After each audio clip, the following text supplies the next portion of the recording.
Well, I run 3 different platforms. Most of it, the biggest following is on TikTok. We mainly talk about masculinity in general. It gets into relationships.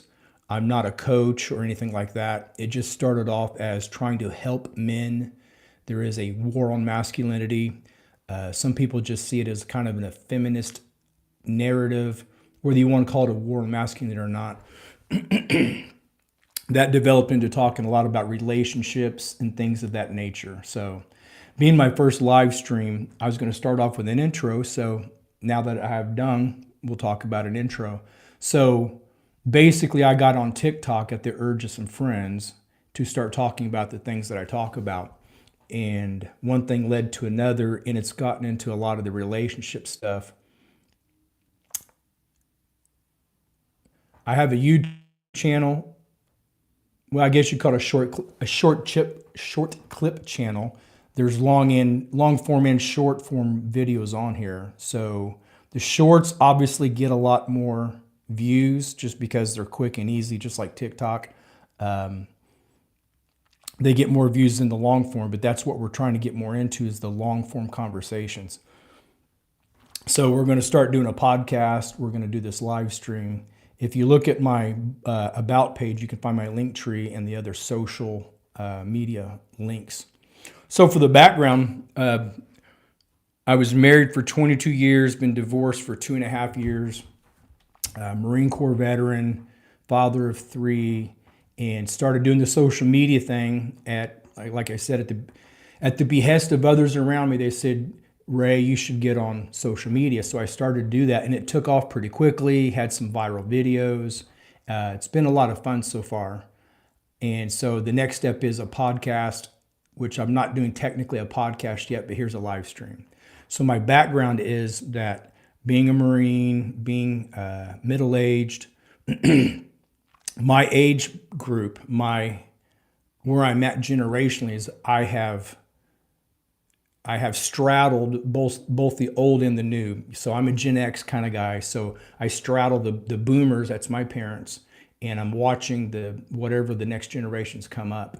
And much of my feedback and the people that I wind up working with online are people in their 20s and 30s that they really feel like they missed something in not having more pro-masculine figures in their life. And what we're doing isn't really an agenda or any kind of an ideology. It just has more to do with,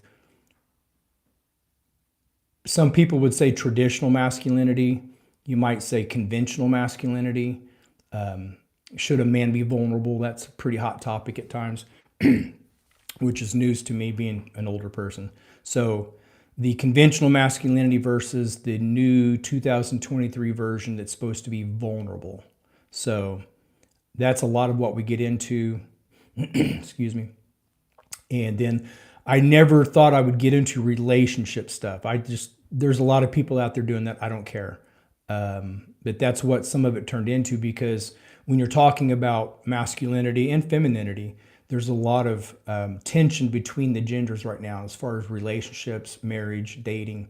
And much of that comes from the confusion that has been born out of the feminist movement in the last 50 to 60 years. And some people don't like people even saying the feminist movement or the feminist narrative, but things have definitely changed. If you think they've changed for the better, we can argue that, but things have definitely changed. And so a lot of the people that I wind up working with are trying to sort through what's happened in this last 50, 60 years.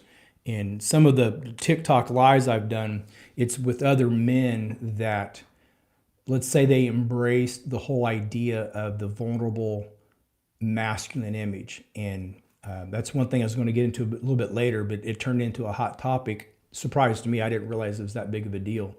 Vulnerability is synonymous with the word weak. So to be vulnerable is to be weak. To be very precise about it, vulnerability is in and of itself a type of weakness. And so what's been pushed a lot in the last 5 or 6 years, but over the last 30 or 40 years, is that for men to be good men, they really need to be vulnerable, which is to say they need to be more emotionally open. They need to be more open with their feelings. They need to expose themselves emotionally more. And the people that say this, what they basically describe is something that's more feminine in nature. And that's opposite of what the masculine is supposed to be. That's opposite of what the man is supposed to be. Okay? The man is supposed to be the strong, stalwart, the bulwark, the wall holding back the chaos from the family. Excuse me. And so when a man lets himself be vulnerable, he's embracing weakness. Now, what that does not mean is that a man does not have emotions. Of course, men have emotions. But what's being said today is that the feminine version of emotions, the feminine response, let's say, to anything, the feminine emotional response is said to be the ideal. That's whatever is correct in an emotional response, it is the feminine response, making the masculine response by default incorrect. And what that does is it robs men and women, the masculine and the feminine, it robs us of our complementary nature of who we are, yin and yang. I'm not into Eastern religion, but it's a great analogy, at least. The yin and the yang, the complementary nature that we are to one another. And so if the man becomes more vulnerable and the woman becomes more masculine, which is also being pushed, what we have is our yin and yang. Picture that. The yin and yang difference gets mashed together in a sense, and we're no longer complements to each other. And thus you look at rising rates of men and women being single, whether they're happy or not, it's not really the point. More and more people are single well into their adult years. Thank you, Audacious Amber. Believe it or not, I have quite a following on the other social media thing, but this is my first one, so maybe it'll pick up steam. I appreciate that. More to the point, that this whole idea that we're no longer complements to each other, but what we're doing is trying to be more like each other. So the man's supposed to be more vulnerable. He's supposed to be more emotionally open. You'll hear a lot of women, not all women, of course. You hear a lot of women on social media start talking about how men need to be emotionally available. And what that means when you really dig into it, because the term emotionally available doesn't sound bad at all. Why should it? But you dig into that and you ask these people questions. What's that even mean, to be emotionally available? And what they start to get into, they basically describe the feminine emotional response, right? So if the masculine, well, put it like this, the emotional responses, the standard emotional response for a woman is here, for a man it's here. In what the feminist narrative, and I'm not coming against on feminists, that's not the point. I'm just fighting against this message that we're all supposed to be exactly the same, because it's ruining our relationships. So if the standard feminine emotional response is here and the male response is here, we've been told for the last 40 or 50 years that our response here is somehow inadequate because it's not the same as this. But they're not supposed to be the same. And when I first started doing my TikTok, maybe 3 or 4 videos in on this account that I'm on now, I had my first viral video. It's got a couple million views, all that. I didn't think I'd be talking about this stuff, and I came across a video, Lewis Howes, I think his name is, and he's talking about how vulnerability is strength and a bunch of other nonsense. And I just made a stitch out of it, and that blew up. So on down the line, it really surprised me how many people are embracing this idea that masculinity needs to be weakened, needs to be vulnerable in order to be masculinity. And again, it's not that men do not have emotions. Of course we do. But the masculine emotional response is simply different than the feminine emotional response. And that's fine. That's how it's supposed to be. But that's how a lot of the social media for me took off. So on TikTok, it's like 140 something thousand followers now, 77,000 something here on YouTube. I forget how many on Instagram, 5,000 maybe. I'm trying to keep up with the comments too, guys. I have my laptop over here.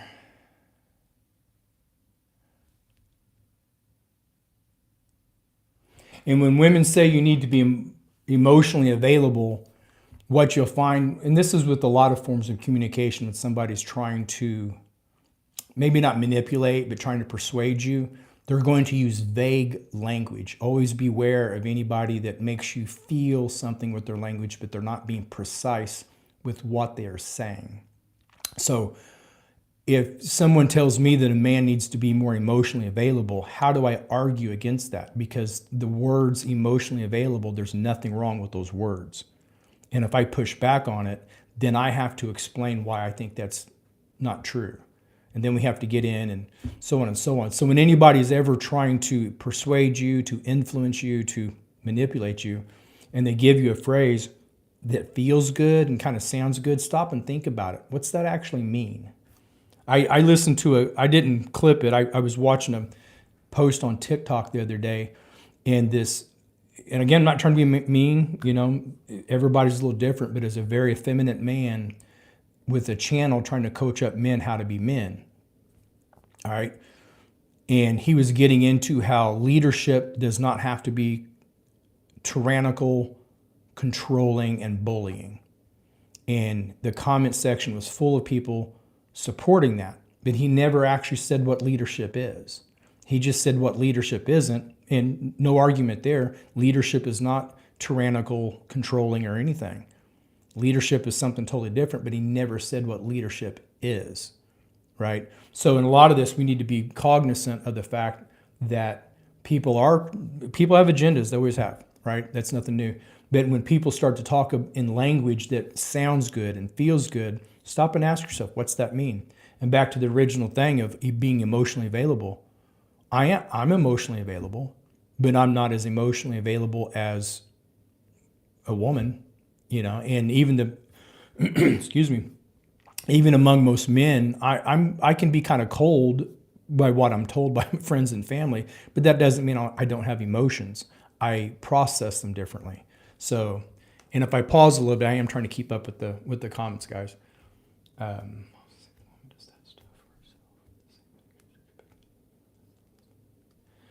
So also see if the woman does that stuff for herself, the same thing she's expecting out of a man. That's a lesson a lot of women need to learn. Yeah, I think that kind of gets into projecting, which is human nature. More to the point of what are we supposed to do for each other. I'm an emotionally strong person. If I don't promote on my TikTok and my Instagram, I don't promote a lot of personality test kind of stuff. Because most people don't treat it seriously. They don't take the test seriously. They answer in a way that they want to feel or want to be seen.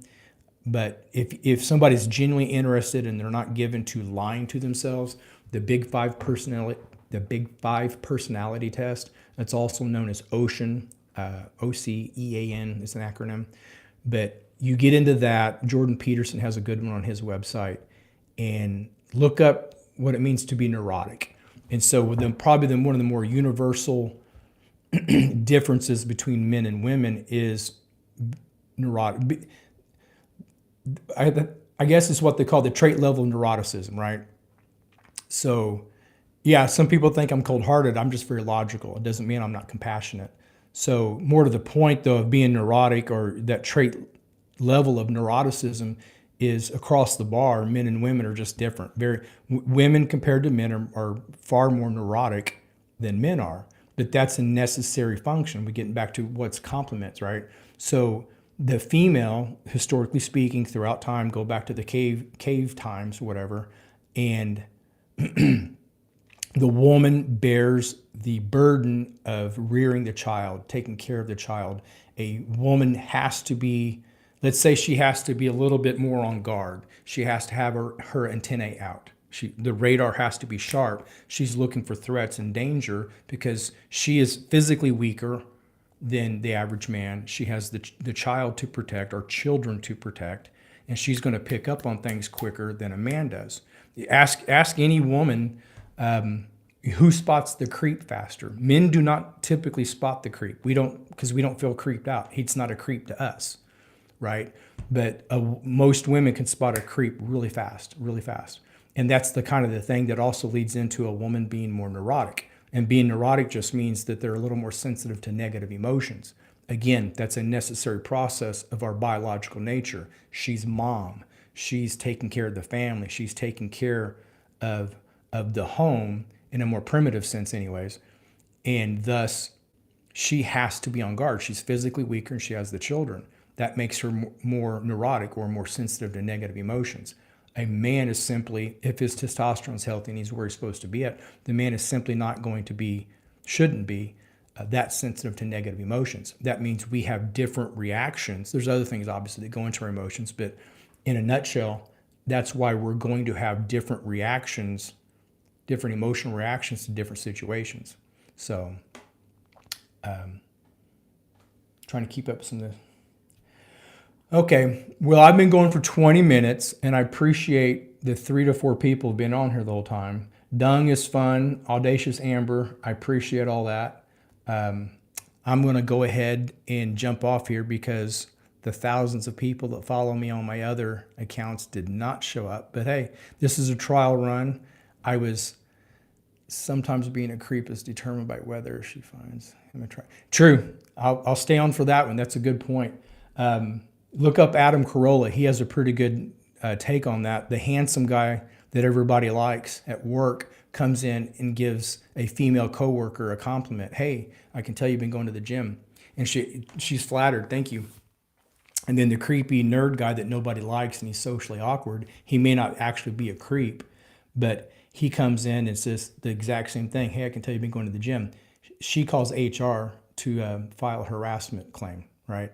So it has a lot to do with how the guy comes off. And a lot of men need to know that. A lot of men don't know that, and they try to shoot their shot, as they say, and they wind up getting HR called on them. But yeah, there's 3 people here, and I appreciate it. And I'll make a post about this tomorrow and chastise my many followers on other platforms for not showing up. But I'm glad I got this out of the way because I'm very curious how this is going to work, filming it on my phone, getting the chats, keeping up with it.